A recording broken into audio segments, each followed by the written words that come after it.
신대학교의 호주입니다.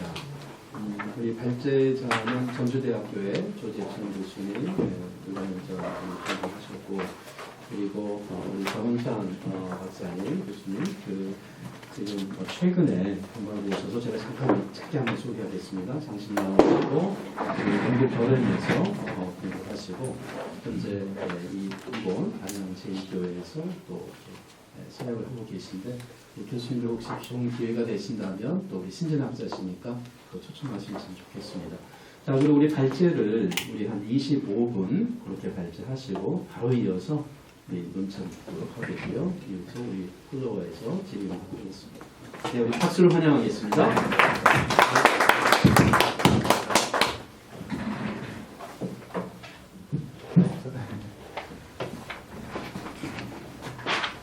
감사합니다. 조 교수님 소개해 주시고요. 여기 오신 분들 반갑고, 제가 논문 여러분께 요약적으로 좀 말씀드리고 싶습니다. 새한글 성경 원문이 얼마나 가까워졌나 이런 주제인데요.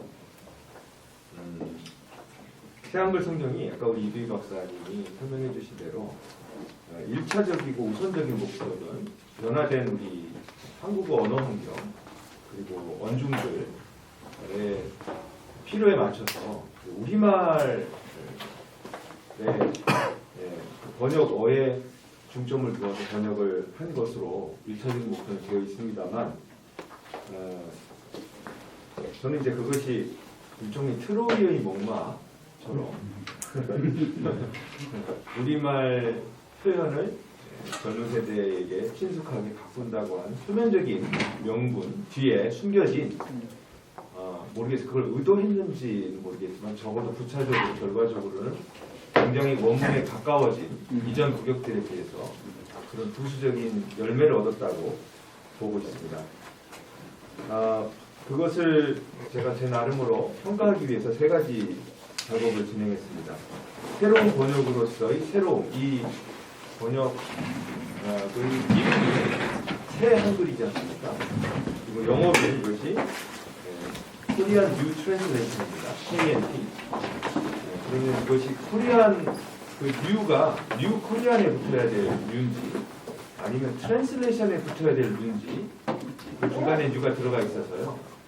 저는 이제 뉴 트랜슬레이션에 가깝다. 물론 뉴 코리안이기도 하지만 그렇게 생각합니다. 새로운 번역으로서의 새 한글 이전 두 것들을 답습하는 대신 원문보다 정확하고 세밀하고 풍성 우리말 원전입니다. 원문을 제가 이렇게 원문에 가깝다라고 하는 말을 썼고, 또 그걸 한자어로 원문 근접성이라는 용어도 제 논문에 썼습니다만, 모르겠어요. 근접성이 이제 근접하다는 것은 아무래도 좀 동적인 의미가 있잖아요. 근사성이라고 해야 될지 제가 잘 모르겠습니다만, 제가 쓴 것은 근접성. 근데 이것을 평가할 때 뭐가 원문에 더 가까우냐, 원문인의 저자가 의도한 말을 잘 거기서 살려내는, 결과적으로는 다이나믹 이퀴벌런스로 의역을 해내는 것이 원문의 저자의 뜻을 더 잘 드러내는 것이냐 하는 논쟁은 계속 있겠지만, 저는 이제 이 첫 번째 질문에서 제가 의도한 말은 이겁니다. 그러니까 혹시나 새한글 번역자들이 한편으로 개혁 개정을 놓고 오른편에다 놨겠죠. 그리고 새 번역을 왼편에 놓고 그것을 가지고 뭔가 우리말의 새로운 표현으로 만들어내는 식의, 그러다가 이제 원문과 벗어났다고 오래전부터 지적받아온 부분에 이르르면 그 자리에서 이제 원문을 조금 체크하고 점검하고, 그래서 그 원문과의 불일치성을 조금씩 부분적으로 교정해야 하는 방식으로 번역을 했는지, 아니면 그냥 원문 성경 하나를 두고 번역을 쭉 한 다음 부차적으로 이제 차후의 작업으로 새한글이라든가 개혁개정 기존의 구격들을 이 원문에서 번역해낸, 완전 제로 베이스에서 번역해낸 새한글의 번역을 두고 그 다음 기타 구격들을 차후에 참조하는 방식이었는지, 저는 그게 궁금했어요. 물론 번역자 누가 보면 누가 처음에 하시는지 모르지만 제가 그분께 여쭤보진 않았는데, 그것을 밝혀내기 위해서 저는 이제 우회로를 택한 것입니다. 그 우회로는 두 가지였습니다. 84페이지 보면요. 새 한글이 번역 과정에서 원문을 얼마나 가까이 했는지를 알 수 있는 방법. 첫째는 공식적으로 설명된 번역 원칙을 확인하셨고요. 다른 하나는 실제 번역 본문을 확인한 것입니다. 원칙은 간단합니다. 신약성경의 경우 세계성서공회연합회의 그리스 신약성서 제5판과 네슬레 알란트의 그리스 신약성서 제28편을 대본으로 삼고 그리스 신약성서 대비평전도 활용한다라고 되어 있습니다. 그러니까 대본은 분명하게 최신의 비평 본문인 것이죠. 그렇다면 제가 원하는 답은 여기서 일단 된 것인데 이분들이 구격성서를 대본으로 삼지 않았다는 것, 원문을 대본으로 삼았다는 것. 제가 이제 이 질문을 모르겠어요. 여러분들은 어떻게 느끼는지 모르지만 이제 이전에 연구를 해보고 구격성서들을 대조해보고 한 결과로는 특히 개역개정의 경우 개역 한글에 우리말을 붙인 번역이었고 개역 한글은 성경 개역이라고 하는 38년판 우리말 성경을 또 역시 맞춤법 개정안에 따라서 우리말 표현만 바꾼 것이었어요. 성경 개역의 번역자들은 원문을 그리스 대본을 사용했다고 되어 있지만 그것도 역시 성경 구역에서 고스란히 가져온 것들이 많고요. 성경 구역이라는 게 이제 그 성경 전서죠. 11년 우리 최초의 구격성서. 그것은 또 어떻게 그러면 원문에서 제대로 번역한 것인가? 여러 그 성서공회사의 연구에 의하면 원문 그리스어 원문 당시에 어베일러블했던 그리스어 원문과 중국어 번역 성경과 일본어 번역 성경 등을 두루 참조했다라고 되어 있어서 도대체 어느 만큼 원문을 참조했는지 알 길이 없습니다. 그러니까 참 이 개역개정판의 원문 충실도라는 것이 그래서 제가 실망해서 새한글에서 그 다른 양상을 기대했던 것이죠. 어쨌든 여기서는 그렇게 원칙은 되어 있습니다. 그 다음에 이제 이 원칙을 제가 그대로 액면 그대로 믿을 수가 없기 때문에 실제로 그러했는지 이제 실증을 들어가서 6구절을 살펴보았습니다. 첫 번째 구절이 3장 23에서 28절 개역개정 본문에 따르면 예수께서 가르치심을 시작하실 때 30세쯤 되시니라. 사람들이 아는 대로는 요셉의 아들이니 요셉의 위는 헬리오 그 위는 맏다시요 그 위는 해서 마지막 아담이요 그 위는 하나님이시니라까지 있습니다. 세 번역은 예수께서 활동을 시작하실 때 그는 30살쯤이었다. 사람들이 생각하기로는 요셉의 아들이었고 요셉은 엘리의 아들이고 그 윗대로 거슬러 올라가면 마따 레위 멜기 안나 요셉 등등 이렇게 해서 좀 묶어서 이제 그 윗대로 올라가면 그 윗대로 거슬러 올라가면 아담에게 이르는데 아담은 하나님의 아들이다 이렇게 되어 있습니다. 새한글은 예수님이 몸서 나서서 일하기 시작하실 때 30세쯤이었다. 사람들이 알기로는 요셉의 아들이었다. 요셉은 헬리의 아들이었다. 그 윗대는 마따 레위 또 그 윗대는 해가지고 마지막에 에노스 셋 아담이다. 아담은 하나님에게서 나왔다. 이렇게 번역을 했습니다. 같은 헬라어를 놓고 이렇게 다르게 번역하는 것입니다. 우선은 그 앞에 예수께서 가르치심을 시작하실 때의 개역개정 부분에서 가르치심을이라고 하는 5글자는 실제 우리 개역개정 프린트된 성경을 보면 작은 폰트로 되어 있습니다. 다른 본문보다 더 작게.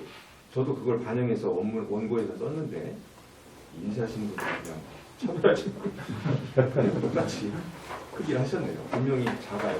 그 말은 이 가르치심을에 해당하는 헬라어는 없는 것입니다. 그 위에 원문에 보시다시피 알코메노스밖에 없습니다. 그래서 시적 목적어가 없어요. 뭘 시작했는지가. 그걸 보충한 거죠. 우리말로. 그러면서 세 번역도 활동을 이걸 보충한 것이고요. 새 한글도 일하기 보충된 것입니다. 이 셋 다 그 점에 있어서는 이제 우리말로 그냥 예수님이 시작하셨을 때 30살이었다. 이것이 없으면 우리말에 성립하지 않기 때문에 그래서 아마 보충한 걸로 이해할 수 있겠고요. 그래서 이것은 원문에 어차피 없는 걸 만들었기 때문에 새 번역을 비교하기가 판단하기 어렵다고 저는 봤고요. 다만 몸소라고 하는 부분은 새 한글에 추가되었습니다. 몸소. 이것은 원문에 아우토스 아시다시피 새 한글의 이칭대명사는 동사의 활용 안에 포함되어서 따로 나오지 않는데 보통은 이처럼 이칭대명사가 나올 때는 강조를 위한 의도적인 것이기 때문에 이 저자의 의도를 번역에 고스란히 반영을 한 것입니다. 몸소라고 했어요. 그래서 잘한 것이죠.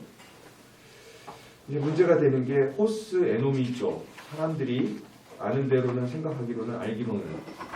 근데 이게 호스 에노미조에 대해서는 저는 셋 다 마음에 안 들었습니다. 왜냐하면 이게 원문에 분명히 사람들이 없어요. 그냥 호스 에노미조로 수동태일 뿐입니다. 그래서 누구에 의해서 생각되었는지가 원문 자체에는 불분명하거든요. 생각되기로는 이렇게 했어야 되죠. 직역하자면. 하나님에 의해서 생각됐을 수도 있죠. 그냥 그 문자만 놓고 보면. 근데 문맥상은 이제 사람들에 의해서 생각되어지기로는 이렇게 이제 생각되기로 해야 될 것 같긴 해요. 그렇다 하더라도 번역어에다가 사람들을 주어로 한 이렇게 능동문으로 옮겨버리면 이것은 이제 굉장히 신학적인 저자가 의도하지 않은 의미가 이게 더해진다고 저는 보였습니다. 그래서 뭔가 요셉의 아들, 예수께서 요셉의 아들이라는 사실은 거짓이다, 가짜뉴스다. 이거는 사람들이 그렇게 알고 있을 뿐 실상은 아닐지도 모른다라고 하는 암시를 주고 있거든요. 근데 과연 저자 누가가 그걸 의도했을까? 그런 의미를 하는 의심이 들어서 저는 이렇게 사람들이 알기로는 생각하기로는 아는 대로는 이것보다는 제가 제안하는 것은 그냥 알려진 것처럼 이것을 제안했습니다. 알려진 것처럼. 이렇게 되면 그 알려진 것이 사실일 수도 있고 아닐 수도 있는 어떤 중립적인 의미가 더 있어서 그렇게 제안을 했습니다. 이 새한글 번역의 문제는 뭐냐면 그리스어 속격으로 표현된 요셉 뚜 엘리 뚜 마따 뚜 레위 뚜 멜키 해서 뚜 계속 가지 않습니까? 아담까지도요. 그리고 뚜 테오까지 갑니다. 똑같습니다. 그럼에도 불구하고 이 새한글과 새번역은 그 같은 그리스어 구문을 다르게 우리말로 이렇게 바꿔버렸어요. 일관성을 상실한 거죠. 뺏긴 거죠. 근데 이제 개혁개정은 적어도 그 위는이라고 하는 개혁개정의 그 위는 이것이 속격에 대해서 똑같이 유지가 됐기 때문에 저는 이것이 오히려 낫다는 생각이 들었습니다. 그래서 이 점에서 이 첫 번째 본문에서는 저는 새한글이 이게 원문을 그러니까 다른 구격을 거치지 않고 원문에서 바로 옮긴 것인가 아니면 다른 구격에 영향을 받은 거 아닐까? 사람들이 알기로는 이런 부분들 가지고 조금 의심이 들었어요. 그 다음에 이제 두 번째 본문 4장 44절에 이것은 이제 갈릴리 여러 회당이 전도왔어요. 이거는 4번 본문에 따라서 세 번역에 오면서 유대어로 바뀌었습니다. 갈릴리 여러 회당이 아니라 유대 여러 회당으로요. 세 번역에서 이미 바뀌었습니다. 이것은 비평 본문이 새로워졌기 때문에 그 개혁개정의 본문에서 내용이 바뀐 것이고 새한글 그대로 따랐습니다. 아까 우리 이두희 박사가 결제한 내용 중에 임퍼펙트를 미완료를 어떻게 지금 잘 살려서 좀 하기 위해서 노력했다고 그랬는데 여기도 지금 엔 캐류선 일종의 미완료입니다. 엔이 미완료고 다만 요건 이제 분사와 결합된 우원 구문인데 페리프라스틱 스트럭처인데 요것을 지속의 의미를 살려서 계속이라고 하는 부사를 우리말에 추가해 주었습니다. 그래서 잘된 번역으로 고맙습니다. 본문을 면밀히 검토해서 번역을 새로 구성했음을 알 수 있고요. 10장 1절 그 위에 주께서 따로 70인 요거는 이제 잘 아시는 대로 70인지 72인인지에 대한 사본상의 이문들이 존재합니다. 비평 본문에는 그 이가 듀오가 있고 거기에 대괄호가 쳐져 있습니다. 그래서 세 번역은 그 대괄호마저도 그대로 그냥 가져와서 72 그 대괄호 쳤습니다. 뒤에 둘씩도 마찬가지고요. 근데 새한글에서는 그것을 대괄호를 없애고 난외주로 그냥 처리를 했습니다. 여기서는 지적하고 싶은 것은 그 원문의 그 끝에서 두 번째 단어 아우토스 엘케스타이, 아우토스 에멜렌 엘케스타이인데요. 이 말씀드린 대로 아우토스 그렇게 나오는 게 예사롭지 않지 않습니까? 굉장히 저자가 강조하고자 하는 것인데 새한글에서는 그 몸소가 여기서는 없어요. 앞에서는 몸소가 있었습니다. 개혁개정과 새번역은 신희라고 하는 부사로 그 아우토스를 반영을 해냈는데 새한글은 그 부분이 나와 있지 않습니다. 이것이 일종의 이제 제가 보기에는요. 왜 우리가 부정행위한 학생들을 가려낼 때 좋은 방법이 틀린 답이 그대로 카피가 되는 그거는 부정행위 거의 확실하거든요.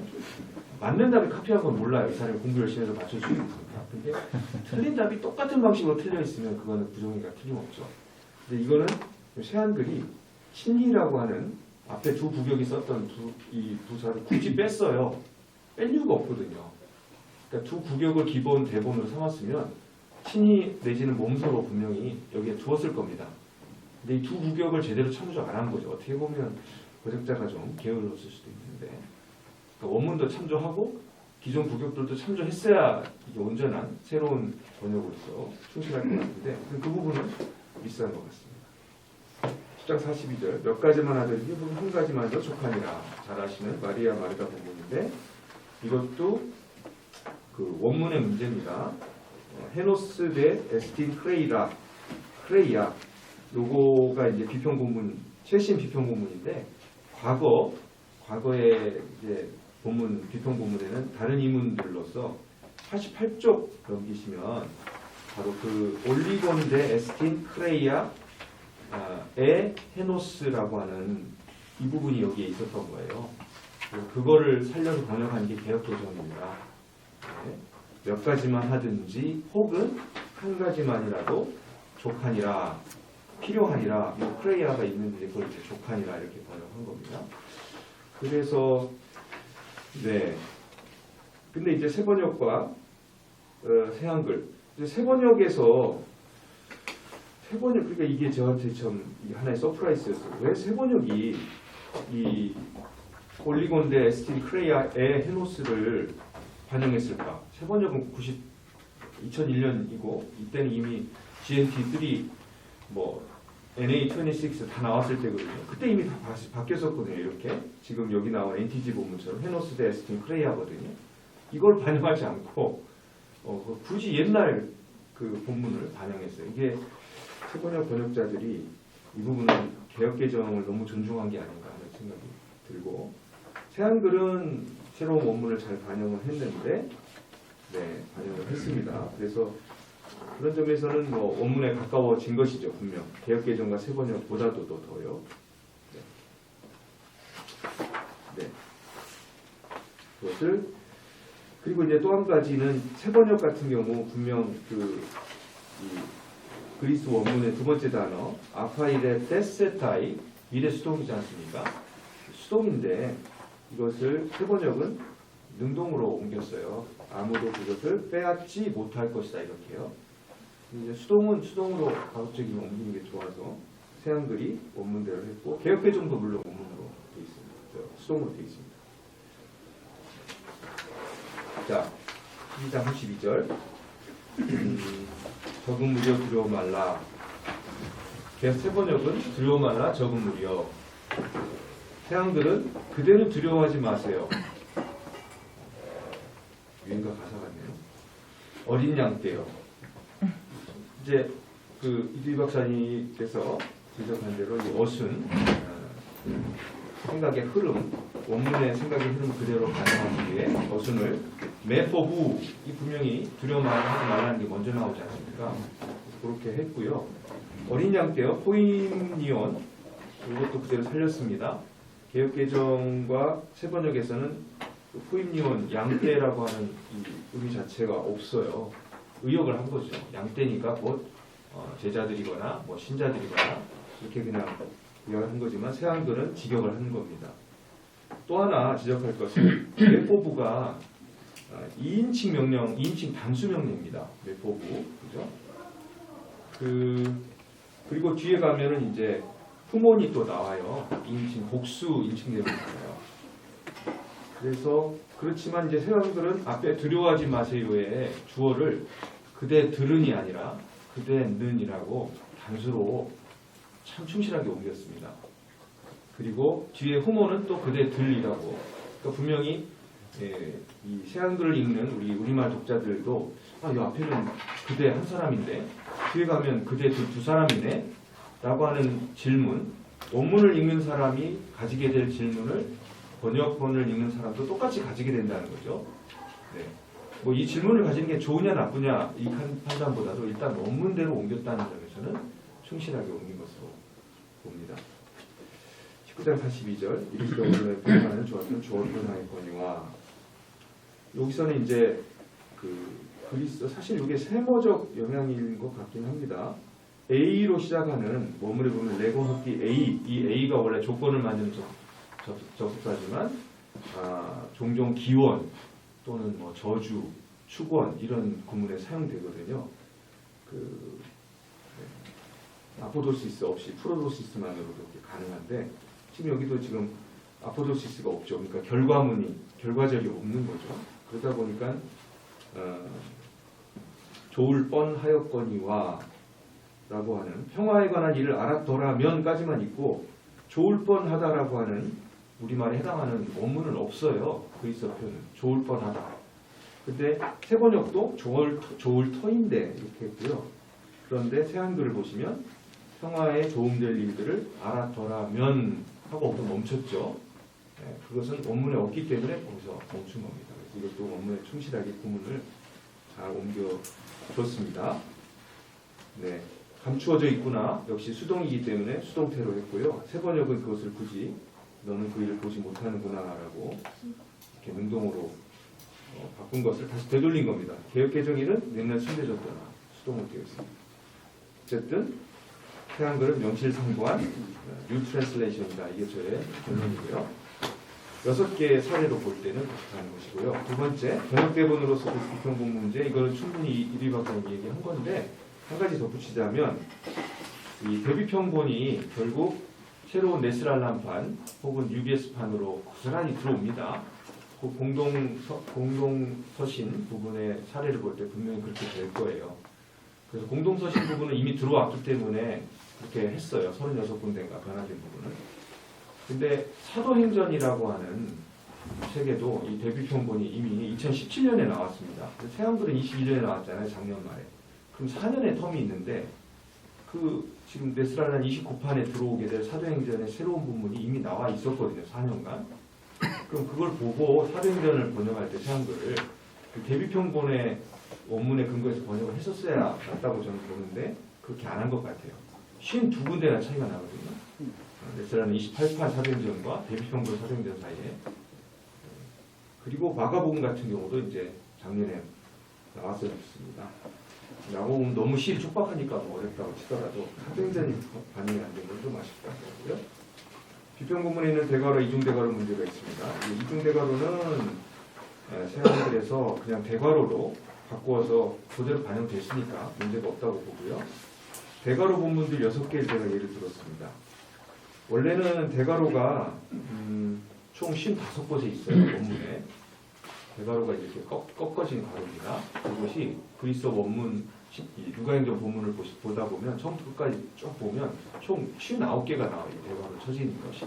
대괄호가 의미하는 바는 이 대괄호 속에 들어있는 단어나 어구가 원문, 진짜 원본 있죠? 누가가 쓴 그 원본에 있는 말일지 아닐지를 이 그리스어 신약성서를 편집해서 펼쳐내는 학자들조차도 확신할 수가 없으므로 말하자면 어떻게 할지 몰라서 그냥 대괄호로 쳐놓은 거예요. 그 말은 뭐냐면 이걸 그리스어 본문에 있는 독자들이 독자적으로 자체적으로 판단하라는 겁니다. 사본 증거든 최대한의 지식과 기술을 활용해서 판단해서 이게 원문일지 아닐지 하라는 건데 실제로 번역을 보면 어느 번역이든 간에 이 대괄호가 쳐진 부분들은 대괄호에 있는 부분이 그냥 원문이라고 보고 번역을 해요. 하지만 그 신약성경 원문 편집자들의 의도, 다시 말해서 대괄호 쳐진 부분이 원문일지 아닐지, 원본일지 아닐지 잘 모르겠다라고 하는 그 불확실성, 불확정성을 번역에 담아내기 위한 장치가 저는 필요하다고 보거든요. 그게 원문 충실도의 한 요소라고 봐요. 원문에 충실하다는 말은 NTG 28판, UBS 5판에 충실하다는 거고 그 비평본을 편집한 편집자들은 분명 대괄호를 쳤단 말이에요. 거기다. 그 말은 이게 불확실하다고 의사표현을 한 건데 그걸 무시한 채 대괄호를 없는 것처럼 그냥 싹 지나가 버리면 안 될 것 같다. 이게 제 의견인데요. 세번역이 그 점에서는 참 잘했어요. 왜냐하면 세번역은 모든 대괄호를 그대로 다 대괄호, 우리말로도 다 대괄호로 쳐놨어요. 그래서 독자들이 최소한 세번역으로 된 우리말 성경을 읽으면서 대괄호가 있네, 이게 뭐지라고 하는 질문은 가지게 해놨잖아요. 대괄호가 여기 왜 있을까라고 한번 누구한테 우리 교수님한테 물어봐야겠다. 그리고 이제 물어보면 답을 해주면 그렇구나라고 알 수 있는 단서라도 최소한 본문에 남겨놨는데, 개역개정은 아예 없고 새한글 같은 경우에도 이제 난회주라는 장치로 그걸 대신했는데, 난회주. 그래서 뭐 아쉬운 대로 좀 아쉽습니다. 세번역보다는 좀. 근데 그마저도 빼먹은 게 6개가 있다. 제가 보기에 이 6개 본문은 난회주를 추가를 했어야 된다는 것이 제안입니다. 그러니까 난회주 없이 원래 원문에 대괄호 있던 본문을 대괄호를 벗겨내고 그냥 그대로 번역한 채로 아무 표시도 안 해버렸어요. 그거를 표시라도 최소한 하자는 것이 저의 제안입니다. 나오는 말 넘어가겠습니다. 제가 던진 질문, 새한글은 새로운 번역인가? 새한글이 새로 번역한 그리스어 본문, 즉 신약성서 대본이 무엇이었는가? 세 번째가 새한글이 그 대본이 그리스어 비평본문에 내재된 본문 보조 장치 중 2가지, 이중대괄호와 대괄호를 어떻게 번역으로 옮겼는가? 첫째 물음에 답하기 위해 6개 표본을 택했고요. 그 결과 검토한 종합적인 저의 판단은 원문에 근접했다 라는 것이고요. 두 번째 무릎은 간단하게도 당연히 GNT 5판, NTG 18판을 반영했는데 파생된 대표본이 반영 안 된 것은 아쉽고, 세 번째 물음에서 6개 부분은 누락이 되었으니 이 난해주 추가를 제안드린다는 말씀이었습니다. 마지막 단락, 새한글의 1차적인 공식적인 목표는 새로운 시대 성서 독자들이 쉽게 읽고 이해할 수 있는 번역이었습니다. 비공식적인, 어쩌면 구차적일 수도 있는 다른 목표 하나가 원문 근접성입니다. 하지만 그것은 번역 성서인 한에 있어서 피할 수 없는 운명과 같은 목표입니다. 아무리 잘 읽히고 쉽게 이해된다 한들 그 내용이 원문이 말하는 바와 다르다면 성도로서 가치가 있을까요? 새한글 번역자들이 표면적으로 이 점을 강조하거나 힘주어 주장하지는 않았지만 결과적으로 새한글은 이전보다 더 원문에 근접한 성서가 되었습니다. 이 연구에 드러나듯이 새한글이 성서 매 구절마다 모든 측면에서 이전 구격들보다 원문의 의미를 더 정확하고 충실하게 옮겼다고 말할 수는 없습니다. 하지만 전체적으로 더 나아진 것은 분명합니다. 최신의 비평 본문을 대본으로 삼았다는 점, 이전 구격을 고치는 방식이 아닌 그리스어 원문을 우선적으로 검토하고 한 문장 한 문장 새로 번역했다는 점, 그리고 원문의 낱말과 문장부터 담화적 성격까지 가급적 그대로 옮겨내는 이른바 문자적 번역, 직역을 기본적인 번역 방식으로 채택했다는 점에서 그렇습니다. 번역자들의 그러한 관점과 의도가 상당 부분 실제 새한글 번역 본문으로 결과되었다는 것이 저희 종합적 판단입니다. 예, 고맙습니다. 네. 누가복음을 중심으로